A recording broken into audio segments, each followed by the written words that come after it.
Hi and welcome to Fox and Her Creations. I'm Bree and today I'm going to be showing you the woven rose. So let's get started. First we're going to start off by drawing two circles, an outer and an inner, and the inner circle is where we are going to put our French knots. And so you can see it's not exactly the most perfect circle. And I'm also going to draw some guidelines that those are going to be my weaving lines.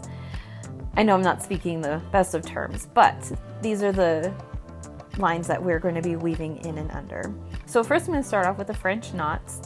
And I'm going to speed this up at some point too because we've already done French knots in another episode and I don't think we need to see that all over again. So I'll just do one. And so I'm just going to come up from underneath with whatever color I want for my centers. I like to have a more natural look, so I tend to gravitate towards golds and yellows. This is more of a dark topaz, so it's really pretty. So I'm going to make like 3 in this one because it's super small.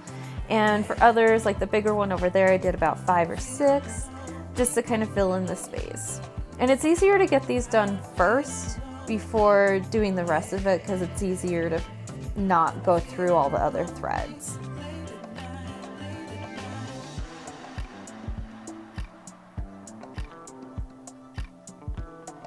And I'm just showing you on the back how I secure my knots. And also for my French knots in the middle, I tend to use just the 3 strands of a 6-strand DMC floss. So now the next part. The woven rose usually uses all 6 strands of the DMC floss, as you can see in my hand here. So I'm going to thread my needle, and I do tend to moisten the end of the thread so it's easier to get through the needle. I think a thread guide, it might be too thick to use a thread guide on a needle with how many strands you're putting through here. So you can see it's a pretty full thing. So I'm going to come up through the bottom, starting at an outer edge, because I found that if you come up from the inside, you have the potential to go through a French knot, and that is just not fun. So we're going to avoid that. So we're going to come up from underneath, from at the outside edge of the line and going towards the center. And so we're establishing our weaving lines for our rose. So I'm going to speed it up here in just a moment.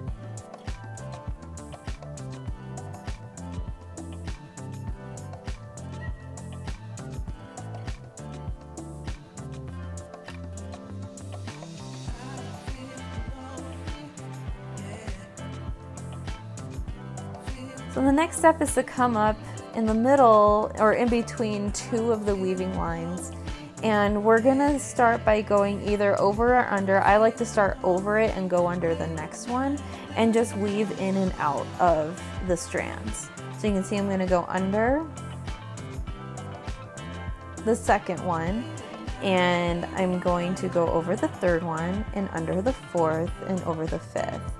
And so you're just going to keep repeating this motion, going over, under, and alternating each round. And you'll notice if you happen to make the same stitch like underneath, like if you happen to go underneath a strand twice in a row, and it's just easy to undo, just back yourself up and go back. So here we are. I'm just going to speed it up here because it is a little bit time consuming, but not too terribly bad.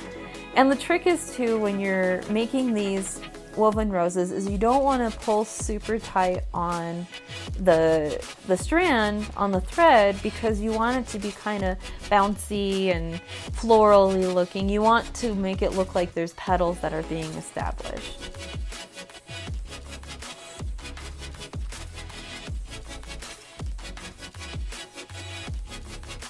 And so here in the next step, we're going to be actually just making a few stitches to kind of hide the weaving lines.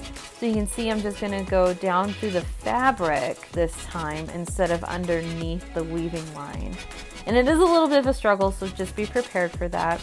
And you're going to come up, establish another petal. Imagine if you were drawing a rose, or if you were looking at a rose and how there's outside petals. That's what we're trying to create, is that illusion that there's some extra petals around the outside of the rose. And remember, you're in charge of your project, so when you go to come up. Like you can see here, I'm struggling a little bit. So I just move it with my thumb just so that way I could get underneath without coming through the threads, because it just gets really messy and will get tangled up. And so I'm just going to keep going around and establishing these petals. And it doesn't take very many of these to make it look more full.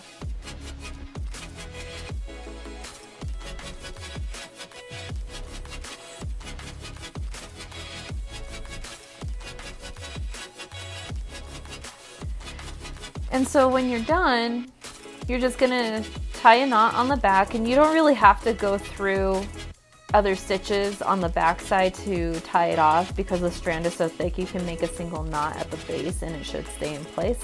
Mine always have. And so that's how you make the woven rose. You can make them in different sizes, different colors. Hope you have a great day. Bye!